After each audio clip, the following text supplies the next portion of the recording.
রাজ্যে ফের ভুয়ো ভোটারের হদিশ মিলল। পূর্ব বর্ধমানে মঙ্গলকোট, সেখানে 5 জন ভুয়ো ভোটারের হদিশ। ইতিমধ্যেই 5 জন ভুয়ো ভোটারের কথা জানানো হয়েছে নির্বাচন কমিশনকে। রাজনৈতিক তরজাও তুঙ্গে। রানা দাস আমাদের প্রতিনিধি রয়েছেন আমাদের সঙ্গে টেলিফোন লাইনে। রানা, কিভাবে মঙ্গলকোটে এই 5 ভুয়ো ভোটারের হদিশ মিলল?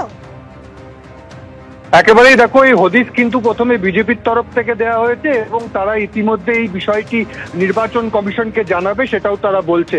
ঘটনাটা ঘটেছে মঙ্গলকোটের, সেখানে যে মঙ্গলকোটের যে সরগ্রাম রয়েছে, সেই সরগ্রামের 276 নম্বর বুথ। আর সেই বুথে দেখা যাচ্ছে যে 5 জন সংখ্যালঘুর নাম সেখানে উঠে রয়েছে এবং যেটা অভিযোগ যে এই গ্রামে কোনো সংখ্যালঘু নেই, এই বুথে অন্ততপক্ষে কোনো সংখ্যালঘু নেই।